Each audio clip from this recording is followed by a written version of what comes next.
Well, it's not a Friday night, it's a Friday morning, and this is a special edition of the evidence-based triathlete with Ted Gerard and myself. And we've got a guest, Ryan Cooper. Hello, Ryan. How are you? Doing great. It's Awesome. a little later in the morning for me, so it's Yeah. perfect. Yeah. Well, thanks for joining us. And Ryan is from Best Bike Splits, and I can't wait to dive a little bit more into this and understand even how you got this started and developed it over the years. I do have to just say we do have a local Ryan Cooper, so it is a different Ryan Cooper. So, but this is great. Thanks for joining us. Ted, what are you up? Yeah, so once again, thank you for joining us. Best Bike Splits is just, when it first came out, is it 7 years ago, 8 years ago now? 8 years ago, yeah. 8 years ago now. I first ran into it at a triathlon somewhere, or maybe it was Interbike or something. And I started looking at it. I'm like, this is like so cool that we can actually make some predictions. Mhm. And I started using it, and it really actually taught me as a rider at the time when to go hard and when not. And it was super, to me, it was like just something that was super cool. I almost felt like I was cheating the system. On my head unit, it would say, okay, you got this climb, you need to do 300 watts for the next minute. And then you crest the hill and it's like, okay, now it's 167, and now you go down and it's 100. And it kept coming up on my head unit, and I'm like, oh my gosh, like this is like cheating. And it wasn't cheating, obviously, but it was just at the time, just seemed almost space age to me. And I used it for several years, and then I actually, more than anything, it kind of taught me how to do it on my own. Right, I got the feeling for at this gradient, at this race, at this, I needed to go harder in these sections and easier in these sections, and it really transformed how I raced. So, and now that I'm coaching, I'm using it with my athletes to help develop power plans for them, and realistic power plans for them. I'm not just guessing anymore. I'm actually like, hey, if you do this power on this course on this day, we're looking at a pretty tight range of where you can be. So, Ryan, thank you so much for developing this software. Do you want to talk a little bit about the kind of the impetus behind Best Bike Split and why you wanted to do it? Sure. Yes. So first of all, thanks for all of that. That's very gratifying. One of the things that you just mentioned really stuck out was it taught you to kind of do it on your own piece, and that's something that we found working with a lot of pro athletes.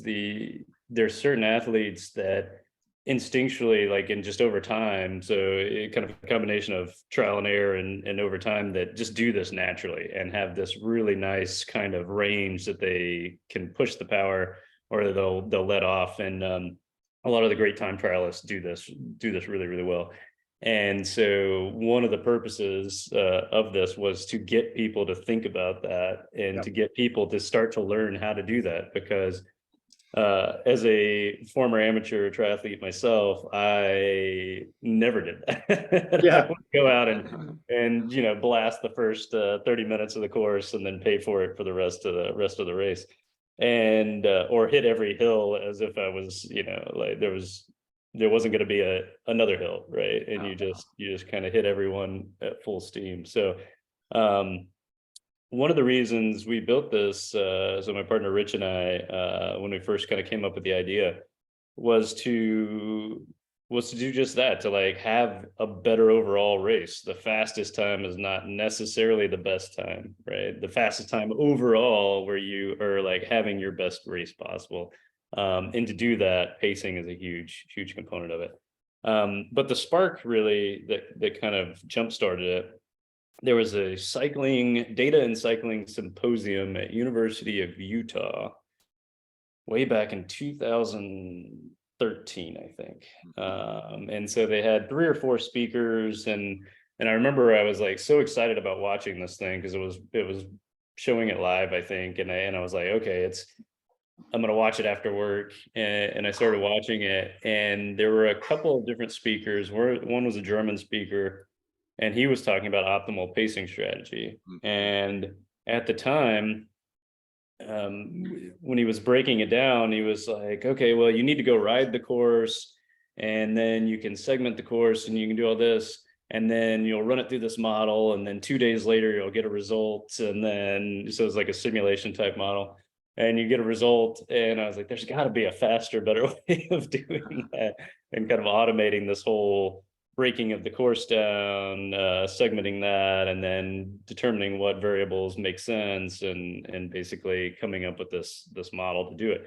And at the time I was doing my PhD work in operations research, optimization, kind of applied math, and loved cycling, and loved triathlon specifically. So I said, okay, well, maybe I have a chance to marry the two together. So what I'm studying plus what I enjoy doing. My first son was being born, and so I had like 2 weeks of paternity leave. And I took that 2 weeks because, kids don't really do that much in the first couple of weeks. They're just sleeping and eating and sleeping. So I took that time to basically come up with the model that is still kind of the background of Best Bike Split.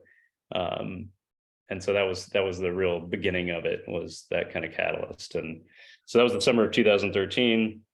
By the winter of 2013, had a site up and running, and we're having beta testers come in, and some of the pro cyclists started using it. And I think our big push over the top was Trek Factory Racing at the time wanted to do kind of a case study with us, and we ran a model with them, and they were running it side by side, and the results were coming out very, very similar.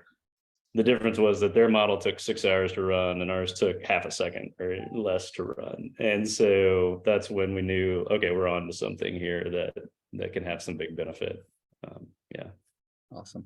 So I'm going to follow up that, because I think I just realized, can you give us, like, I guess, your elevator pitch, like, of what it actually is? We all know because we've used it, but Yeah. I just realized, the average triathlete out there that maybe never heard of this doesn't know really what we're talking about. Well, that's a good point. Yes. So, what Best Bike Split basically does is take details about a course, elevation profile, the direction kind of changes that are happen across the course, type of other variables that are course specific. And then it takes details about you as the rider.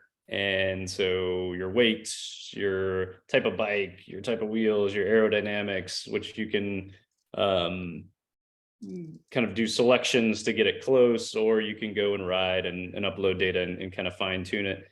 And it takes all of that data along with your power data and says, how should you optimally ride a course to kind of make the best use of the power that you have? So taking everything into account, like wind conditions, and how much power you're going to have to put on one hill versus somebody else based on your size and in your setup, et cetera.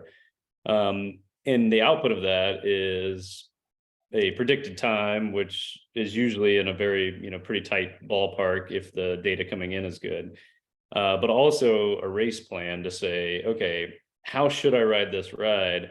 So it can kind of take some of those, especially for beginner triathletes, can take some of those like, I guess, gut feelings of, oh, I better push it or I better do that, and kind of temper it down. Or on the other hand, maybe have you push a little bit harder, knowing that you're going to recover later. So it kind of gives you this power plan to use on race day to try and have your best performance on the day. One of the things I thought was very interesting early on was, and I used to be guilty of this too, is as a triathlete, you kind of have this mental goal, and you're like, okay, well, I want to do a 5-hour bike or whatever it is, right? Or 5:30 bike or something. And you have it in your head for an Ironman, and you have it in your head, and you're like, okay, well, that's what I'm going to be training for. But you really don't know what that equates to power wise. So when you're training, Ironman Wisconsin, it was our old example was Ironman Wisconsin versus Ironman Florida, and those are two way different courses. And so if you're trying to hit a 5-hour at Ironman Florida, it's going to be vastly different than someplace that has some hills in it. So it's just something to kind of give you a mental check of where you are and where you need to be to hit those kind of goals, and set realistic goals as well. Yeah. It's really interesting you said that, because I just ran some numbers for basically with John for last weekend. And then I compared it to, so John raced in Massachusetts, which is, a little bit hilly. I think there's 2,500 feet of climbing about. And then we're also going to the 70.3 Worlds in Finland this year. Oh, nice. And same course. And I think I ran John's numbers, and it was like a 16-minute difference. Yeah. On the same power, right? Yeah. So, I think as triathletes, we're really guilty of this. Okay, a 70.3, I need to ride a 230. Well, this is apples to oranges, and it can be subtle too. And wind plays such a difference too. Areas that are traditionally windier versus not windier. And, even though the setup is exactly the same and the power is the same, the result is completely different.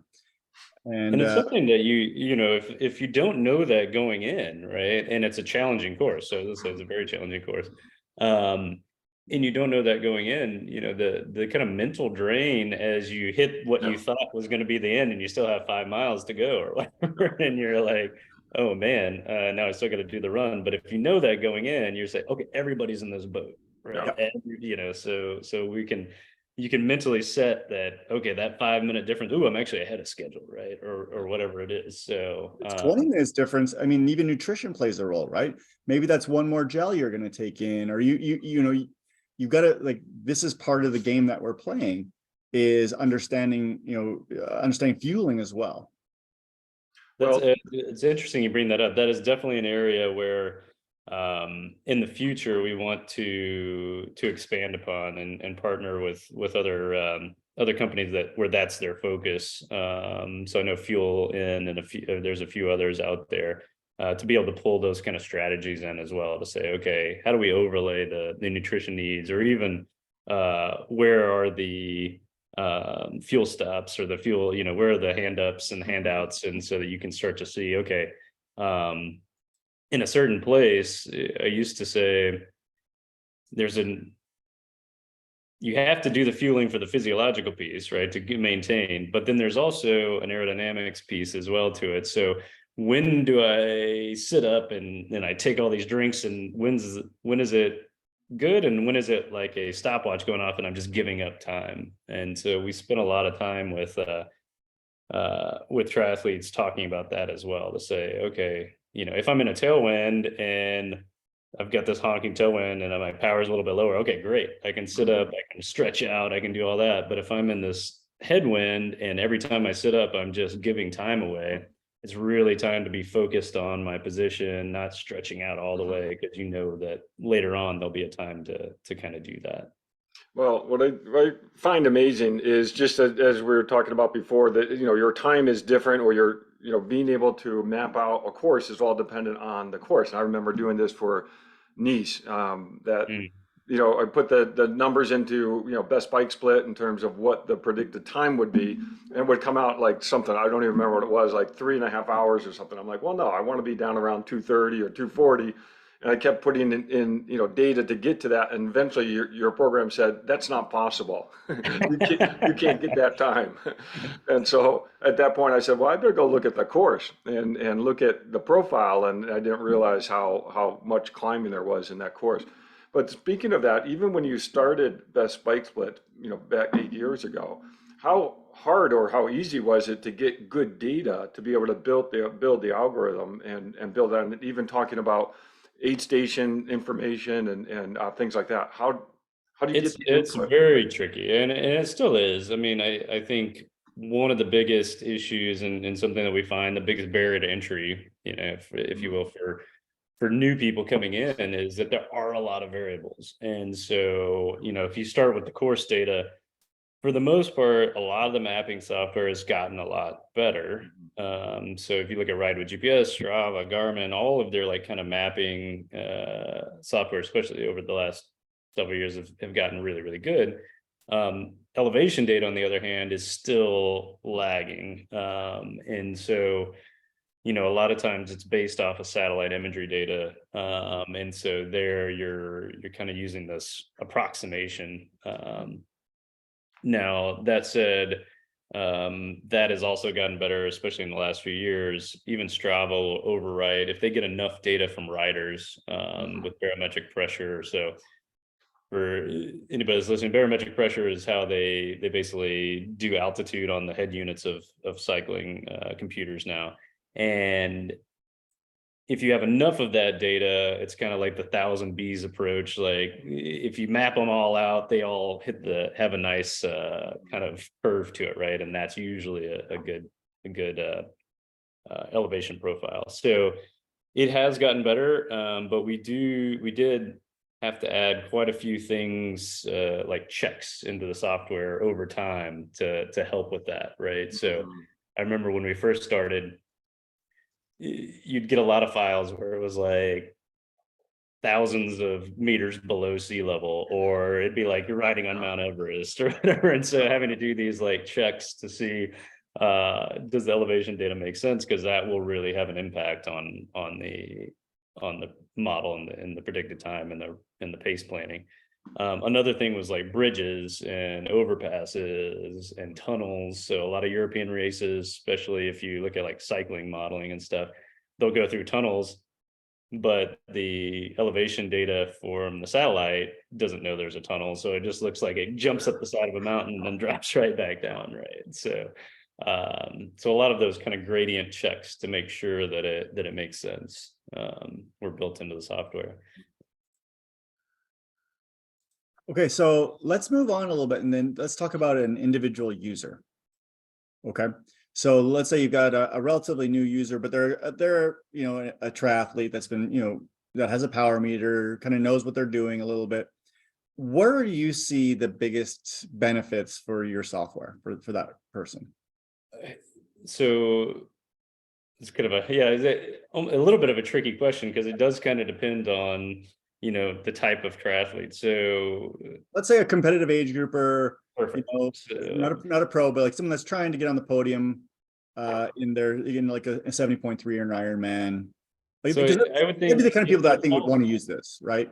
Like the people that are trying to go faster. So I would say it falls into two buckets. So there's the planning bucket. So where is it to be competitive? Where do I need to be? So if I want to move up from, say, top 20% to top 10% of the finishing field, or even try and qualify, you know, for 70.3 worlds or, you know, Ironman worlds, let me look at this course that I'm looking at. Let me look at past results and say, where do I need to be power wise? So that's the first step, is like, let's do some goal setting. So if my FTP is a 260 or 280 or whatever it is, how does that relate to the type of times that I'm going to expect to get on this course? So then you can start to look at that and say, okay, well, where do I need to be power wise to be competitive in that range and still have the ability to run off? Yeah. The next thing would be to basically do the kind of course planning itself. So say on the race day, if I look at the different wind conditions I can expect, where am I going to push hard? Where can I recover? How do I plan my nutrition around that? And then on race day, you mentioned, you know, kind of getting the beeps on the head unit. So actually kind of having that race plan on the day to say, okay, here's my plan. Now I know not everything always goes according to plan, Right. but here's the plan that I'm going in with. And then based on how I'm feeling and how the day is kind of progressing, what I always say is we have this option that's it's basically called a cheat sheet. And it's a very simplified version of the plan that just kind of gives these kind of hills, let's say 1 to 2%, here's your power target. With a tailwind, here's your power target. With a headwind and flat rolling, here's your power target. And I use that as kind of a backup to say, okay, if the day is not going like according to plan, or maybe it's going better than plan, I can look at that and say, okay, headwind plus 5 watts or plus 10 watts, tailwind minus 5 watts, minus 15 watts. And I can kind of just gauge it based off of that. And over time, like you mentioned, what you learn is that this is the feel of a 6% hill. This is the feel of a 4% hill. This is the feel of you know, when you have the headwind, this is what it should feel like. It's not going to feel great. But when it feels great with the tailwind, you don't want to push too hard because there's the rest of the course to come. So those are the kind of the big areas that I think best bike split like has the biggest benefit. That said, for the other, kind of on the bell curve of athletes, if you look at the other side, we've seen a lot of people and a lot of coaches use it to say, how do I make sure I hit the bike cutoff time? Where do I need my power to be to make sure that I'm not pulled off the course? We did a big thing with the Agars. I don't know if you're familiar with their story, but Johnny and what's his name, Jeff, I think. Agar, these basically it's dad and son, and he pulls his son around the course. So his son disabled, and so they basically, he's got a special bike that's been modified so that he sits on the bike. And we did a lot of work with he and his team to say, how can they make the cutoff at Ironman Florida and make sure, or Ironman, at Hawaii eventually, and say like, what kind of power does he need to get to in this kind of setup to be able to make sure they can finish the race. And so that was a big win, for everybody involved to say, let's get you to the finish line. And now we know where you need to train to. Right. So you need to get to 285 watt FTP if you're going to make that in the 7.5 hours that you need to do. So, well, and triathletes are notorious for overbiking. And I love this idea of, I didn't even think about, making a plan for, making the cutoffs, but triathletes are notorious for overbiking and not being able to run. Where do you see integrating run data at some point, or is it just something that triathletes try to figure out what intensity they can sustain and still run well? I know this is a question we've gotten for years, and yes, I would love to do that. And we actually did do some test models. We had a project called the Pacing Project, and it was a run model version, and we were looking at combining the two. So it kind of looked at average graded pace and said, okay, what type of paces should you be hitting on the different sections of the course? And I would love to bring that in. We kind of went through a bit of a dormant period. So just some background, we were acquired by Training Peaks in 2014.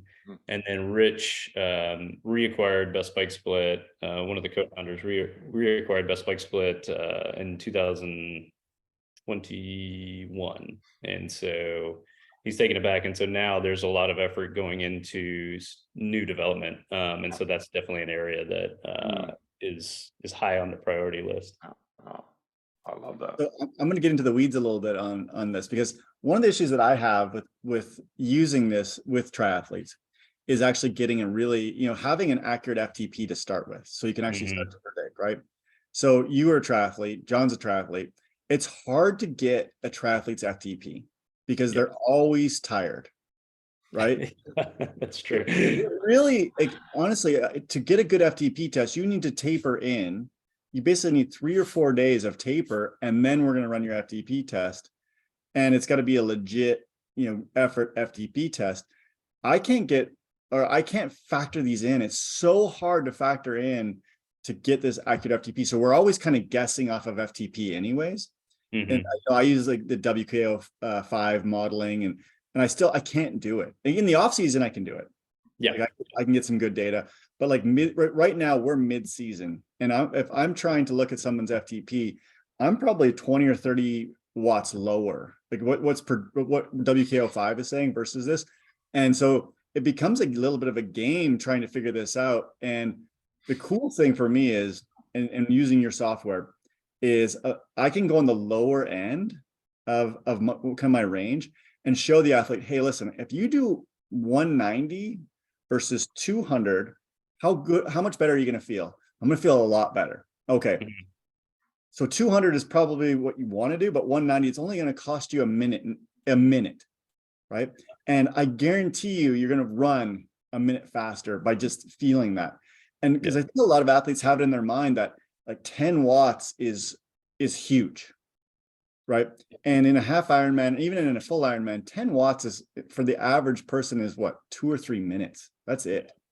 And I think people, because they don't have super accurate FTPs yeah, this software can actually help with that and help them realize that they don't have to overbike. Right.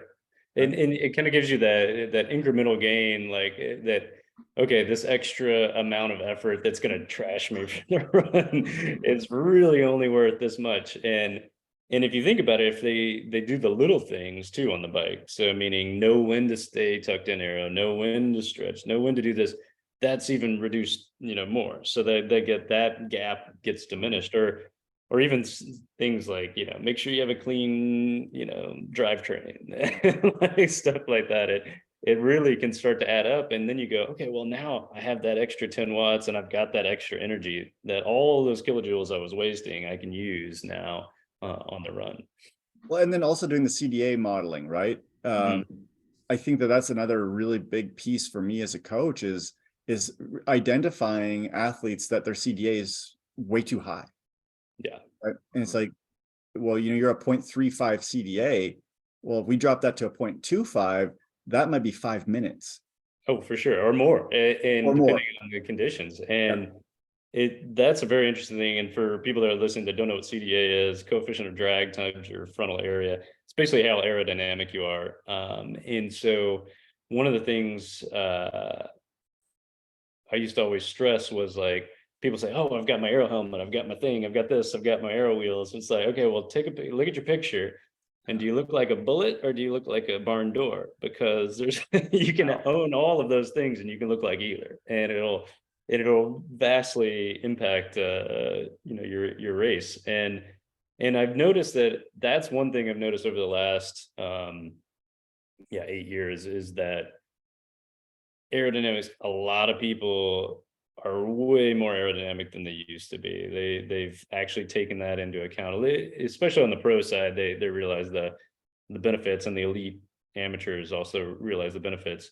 But that's something that's come leaps and bounds in the last 8 years. I remember there was an old saying that Andy Potts was most people probably know who he is, but but he was a very top elite pro for a long time, and still races occasionally.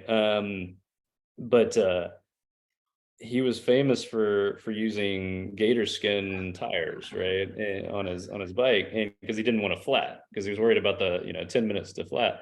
But he was giving up 15 minutes on the Ironman course because his tires were so much worse rolling resistance than some of the other tires, right? So 15 maybe a lot, but he was giving up significant amount of time just from those little things. So you could still go somewhere in between the elite tires at the time that were very puncture prone, and then the ultimate non-puncture prone that were very slow tires. So I think those are the two areas, rolling resistance and CDA, over the last 8 years that have really driven times down significantly.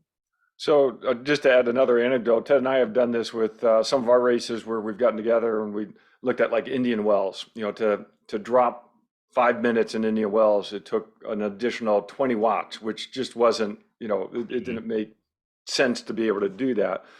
But and the gator skin story, I love that one because that's out there, and we've used it for analyzing which wheel to use based upon the course, and that type of decision is really helpful to use Best Bike Split. But do you have something in mind where Best Bike Splits would start suggesting either equipment, or I don't know if you can suggest a change in position, or something where it's a feedback to the user to help guide them where they can save time practically?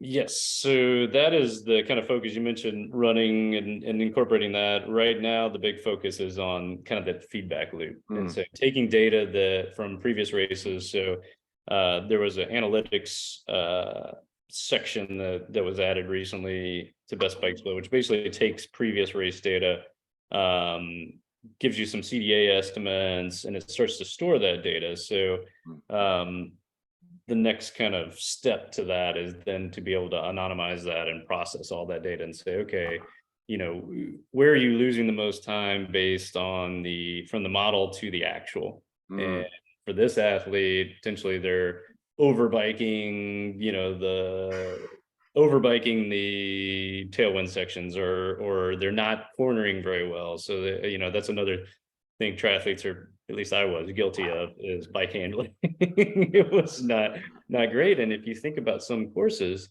a couple of years ago, there was Ironman Texas got reduced to like 110 miles or something like that, or 105 miles, but it had 95 turns.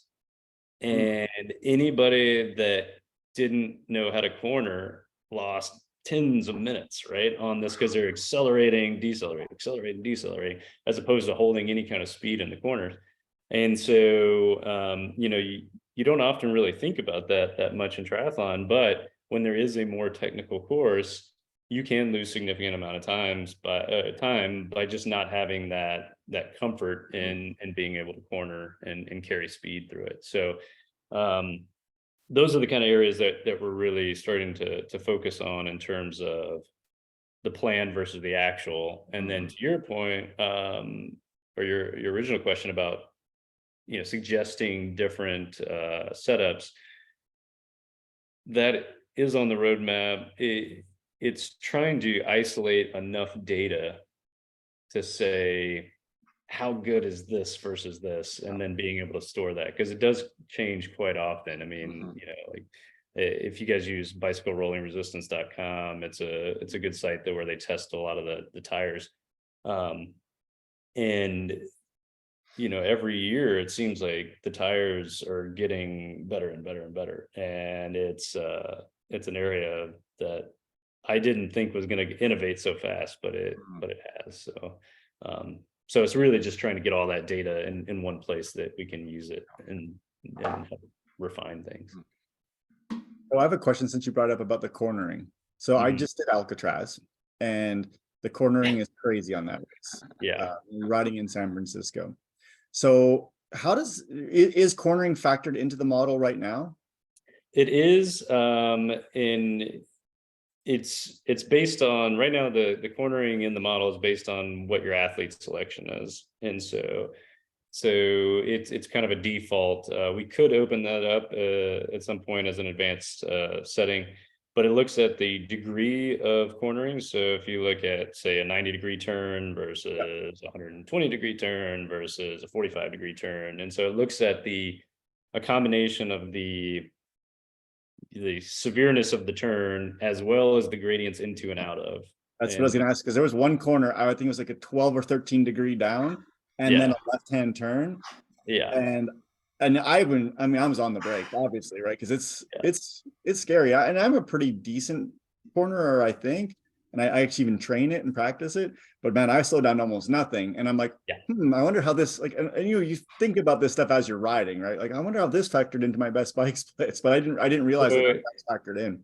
It's in the back of the model, and it gets added to the time, but not to the power target, if that makes sense. So it assumes that you're going to be on the brake and you're going to be going, and then you're going to like slow down to some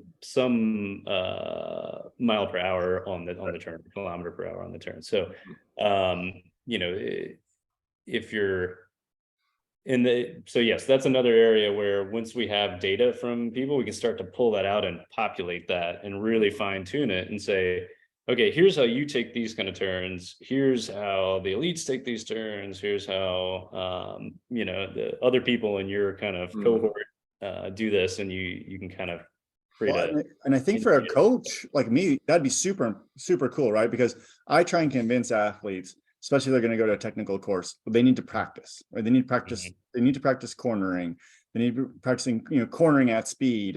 And they always look at me, oh no, I'm good. And I'm like, no, seriously, it's going to it makes a difference when you do this. But if we could see in the model that, hey, listen, this is how you're doing versus everybody else. You want to be an elite age grouper. Elite age groupers are cornering like this. You're cornering like this.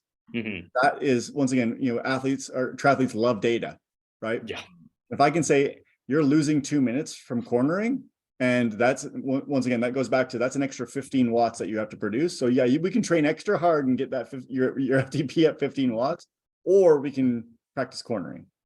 Yeah, and that's such a good data point to be able to showcase to people, and so that is very high on the priority list of being able to take this data that's under the hood and then start to expose it.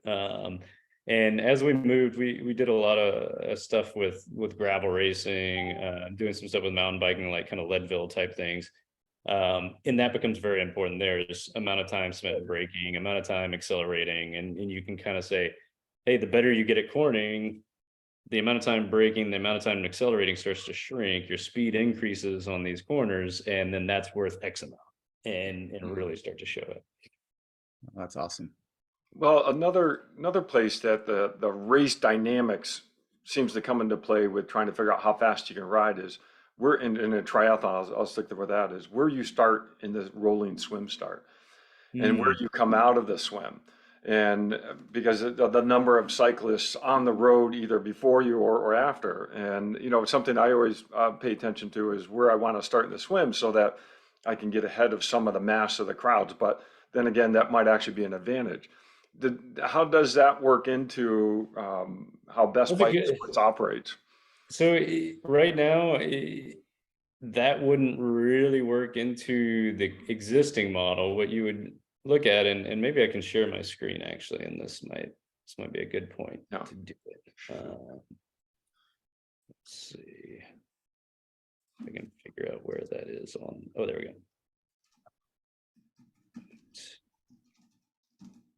Let me know if you guys can see it. Yep, that's good. All right. Oops. Okay. Jump in here. Oops.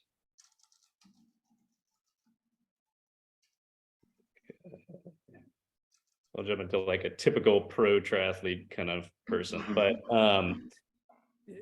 so for anybody that's just kind of first seeing this is kind of the interface that an athlete would see. So in this case, I have 4 bikes set up. I've got 8 courses loaded and 9 race plans.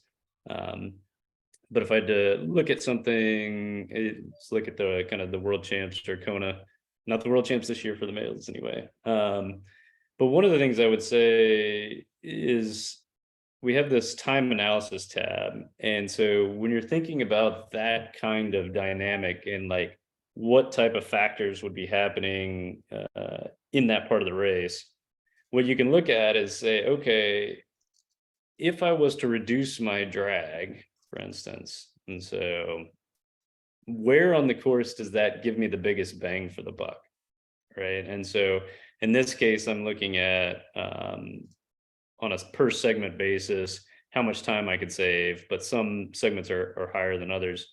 And so what I tend to do is look at this time delta by distance. And so what this tells me is time saved over 100-meter increments. And so what you can kind of see on this is if I have lower drag because I'm starting later in the swim and I'm in a group or whatever, how much time can I expect to save at different parts of the course, right? And so you can say, okay, well, it saved me, 0.18 seconds per 100 meters, right? So, but at the same time, being in a group and being nervous and maybe not being able to follow my plan, how much is that going to mentally impact me? And so you can say, okay, well, it saves me a little bit of time here and there in that, quote unquote pack, if I'm getting 6% or something savings, but is that worth it for being able to race my plan and not have to worry about pack dynamics and all those other things, right?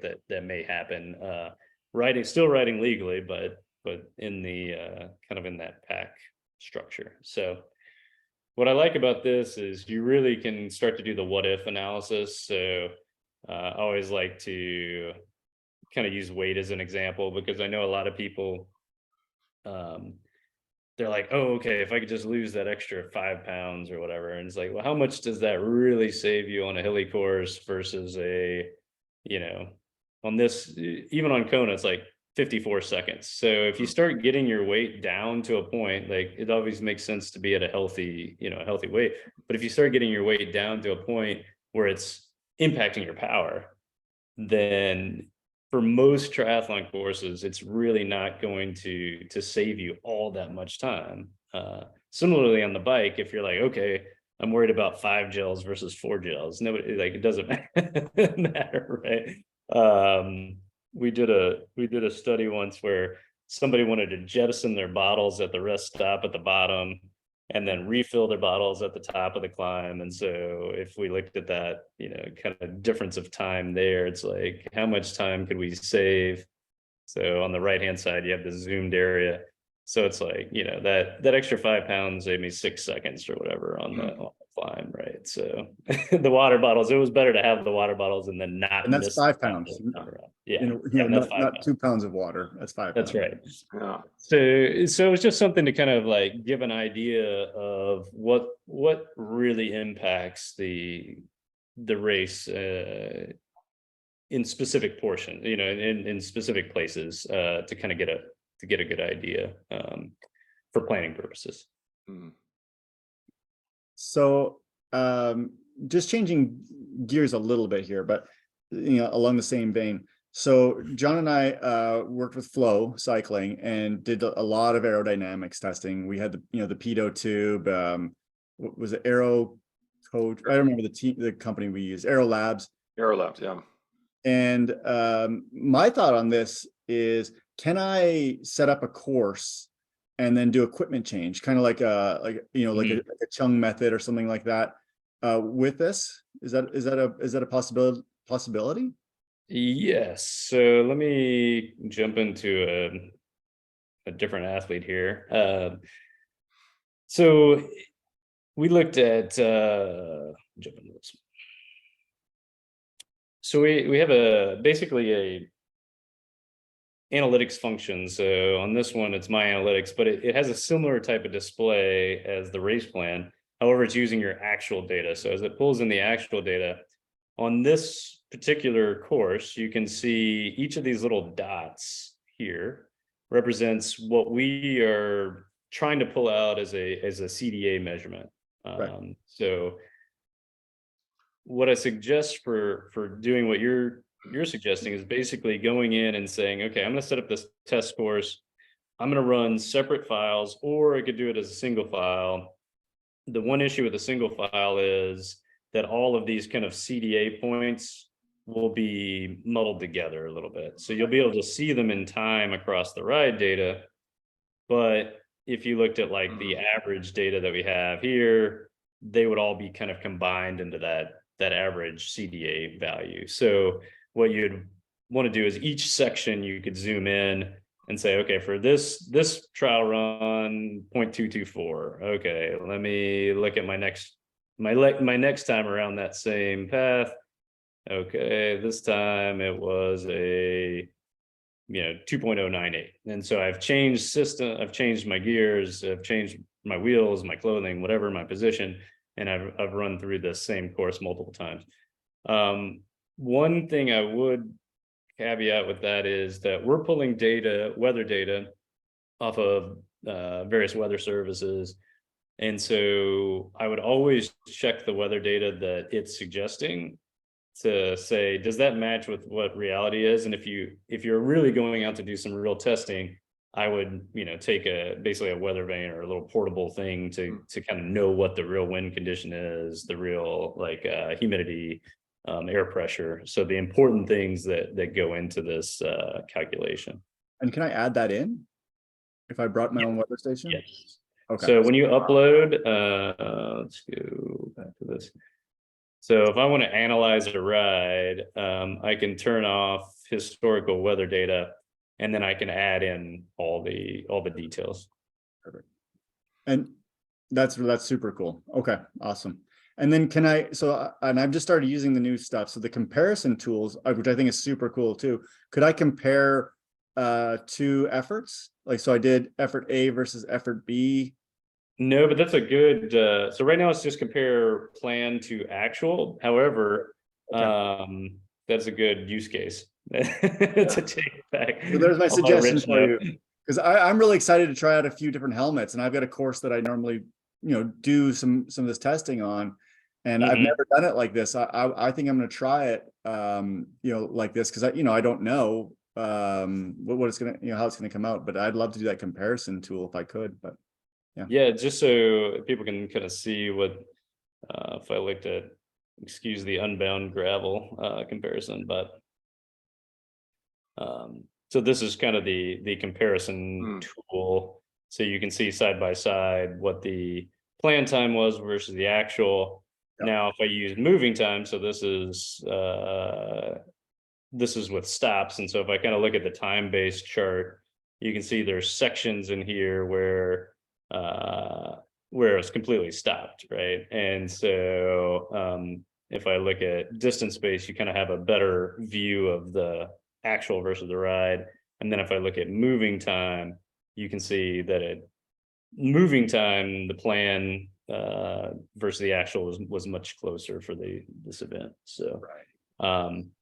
But to your point, one of the things, this is another area where there's going to be a lot of focus to provide additional functionality, meaning making sure the starts line up. So looking at lat long circles to make sure that, okay, the plan started here, the race started here, and that's where we're comparing it. And then looking at time ahead behind, power ahead behind. So you can say, okay, well, I'm ahead by 5 seconds, but I was 5 watts average higher at this point in the course. And so was it worth it to overbike? And so you can really start to dive into that. But to your question, yeah, it'd be nice to be able to overview multiple laps of the same test course for sure. You know, I love the CDA analysis too. And Ted and I were talking yesterday. We're looking at some data, and the anomalies that end up happening. I'm just curious what the source is, and what we were wondering also is this program ultimately going to be able to detect when someone's drafting? So yes, so we have a good example of that was 2000. Do you know when Worlds was in Australia for 70.3 Worlds was in Australia? 2016. I actually raced it. Yeah. Okay, 2016. So 2016, yes, we had a lot of pro data files, and we definitely saw where there was a huge advantage, even if they were riding at 12 meters, maybe not. There was a massive advantage in a headwind for being not at the lead of that train, right? And so what you would see, and you could kind of look at it as an example, if I look at this chart that I have here, let's assume this was an outbound, right? You'd see the outbound where CDA values were where you would expect them to be 0.22 to 0.25-ish kind of area. And on the return into the headwind, you'd see for this particular athlete, or for several athletes, you'd see the CDA drop significantly. In essentially what was almost in half, and what was happening is like you had this headwind and you had a train. If you were number 8 in the line, then your effort level was so much lower, and so yes, you can start to kind of look at it and say, where does it not make sense, assuming the other variables are accurate. So if the other variables aren't accurate, what you'll tend to see is, let's say the wind conditions aren't right. What you'll tend to see is in a tailwind, your CDA may look artificially high, and a headwind, it may look artificially low if the data is not accurate, right? Because you're putting out more power, or sorry, the other way around. You're putting out more power and you're going slower, and you're putting out less power and you're going faster. But when you see one that looks as it's supposed to, and then the other one's way out of whack, then you can start to say, okay, that's a kind of a key indication that something's going on there. In this case, this was a trial run that a guy did, and pretty high power, and it's pretty consistent across the board. So it was a nice weather day, and this was a CDA test run that this person did. So I think it's interesting you brought up that race because that race was notorious for the top 10 male bikers all finishing within 20 seconds. Yeah. And I was on the course and actually saw the train go by, and they were legal. Yeah. Right. They were 10 to 12 meters ish where I could see, but it was just like one after another, bam, bam, bam, bam, bam. I'm like, man, I'd love to be like eighth wheel right there.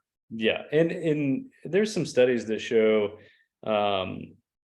depending on what the conditions are, that there is a big advantage. I mean, it could be, and in that case, it was, I want to say like 40 watts or something. Like it was pretty massive. And that's legal riding. So, it's legal riding can still have a big advantage at the 12 meter.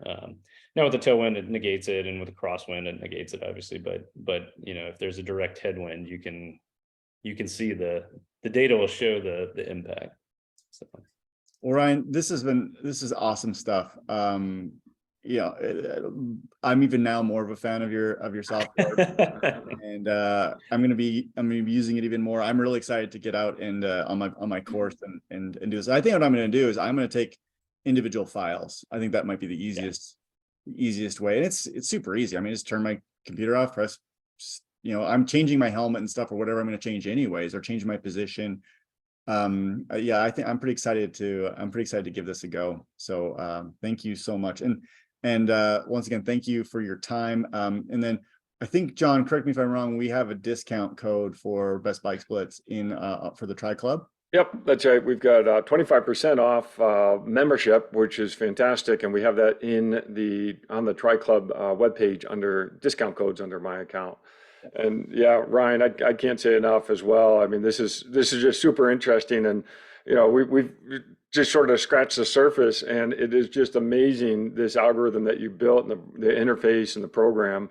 And like Ted, I'm sitting here like, yeah, now I need to go back and do some more analysis. So, well, it makes me want to go ride too. So.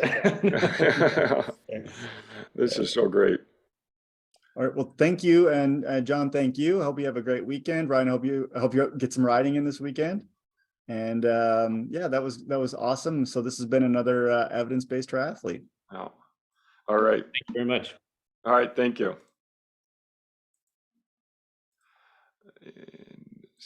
Okay, good.